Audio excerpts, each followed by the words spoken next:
আমরা একই সিচুয়েশনে ভিন্ন ভিন্ন আচরণ করে থাকি। এই অসচেতন দ্বিমুখিতাই আমাদেরকে হিপোক্রেসিতে পরিণত করে, যা আমরা নিজেরাও বুঝতে পারি না। সে মানুষটা আমি নিজেও, হয়তো বা আপনিও। মজার বিষয় হচ্ছে, আমরা আবার আমাদের নিজেদের মতো করে এক্সপ্লেনেশন দিয়ে এই আচরণকে জাস্টিফাই করার চেষ্টা করি। আমার জীবনের এরকমই দুটি ঘটনা আপনাদের সাথে শেয়ার করতে চাই। রমজান মাস, অফিস শেষ করে বাসায় ফিরছিলাম। আর আপনারা তো জানেন, রমজান মাসে বাসায় ফেরা মানে যুদ্ধ।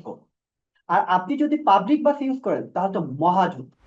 সাধারণত বাসে উঠে আমি পিছে চলে যাওয়ার চেষ্টা করি। আমি সামনে নামবো নাকি দূরে নামবো, সে চিন্তা কখনো মাথায় আসে না। বাসে উঠলেই পিছনে। তো একদিন এক লোক বাসে উঠে সামনে দাঁড়ানো এক ব্যক্তিকে বলছেন, ভাই পিছে তো খালি আছে, পিছে যান, আপনারা পিছে গেলে আমাদের উঠতে সুবিধা হয়। তো সামনে দাঁড়ানো লোকটি বলল, আমি পিছে যাব না, আপনার দরকার হলে আপনি যান, আমি সামনেই নেমে যাব। মাত্র বাসে ওঠা লোকটি তর্ক না করে পিছে চলে গেল।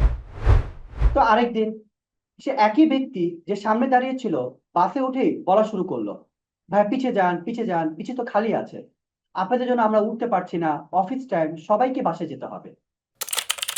এবার দ্বিতীয় ঘটনা। অফিস শেষ করে লেগুনা করে বাসায় যাব, ফার্মগেট টু নিউ মার্কেট। আর আপনারা তো জানেন লেগুনা ভাড়া ফিক্সড, আপনি মাঝপথে নামেন আর শেষে নামেন। তো মাঝপথে এক ব্যক্তি নেমে গেল। কিছু দূর যাওয়ার পর রাস্তা দাঁড়িয়ে থাকা এক লোক লেগুনাকে থামাচ্ছিল, সে উঠবে। কিন্তু ভিতরে থাকা এক প্যাসেঞ্জার ড্রাইভারের সাথে চিৎকার করে বলা শুরু করলো, তুমি থামবে না, তুমি তো সম্পূর্ণ ভাড়া পেয়েছো, টাকা টাকা হালাল করো। কিন্তু ড্রাইভার তার কথা না শুনে থামলো এবং বলল, অফিস টাইম, সবাইকে বাসা যেতে হবে, এবং লোকটিকে তুলে নিল। কিছুদিন পর সে একই ব্যক্তি যে চিৎকার করে ড্রাইভারের সাথে কথা বলছিল, রাস্তায় দাঁড়িয়ে থেকে লেগুনাকে থামানোর চেষ্টা করলো, এবং লেগুনা থামলো, এবং সে উঠে সবাইকে বলা শুরু করলো। এর আগেও এক লেগুনা তাকে নেয়নি, যদিও সিট খালি ছিল।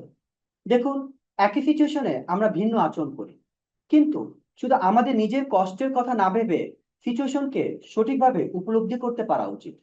তাহলে আমাদের এই ভিন্ন আচরণ করতে হয় না। আপনার জীবনের এরকম কোনো ঘটনা যদি থেকে থাকে, চাইলে শেয়ার করতে পারেন। দেখা হচ্ছে পরবর্তী ভিডিওতে। সে পর্যন্ত ভালো থাকবেন।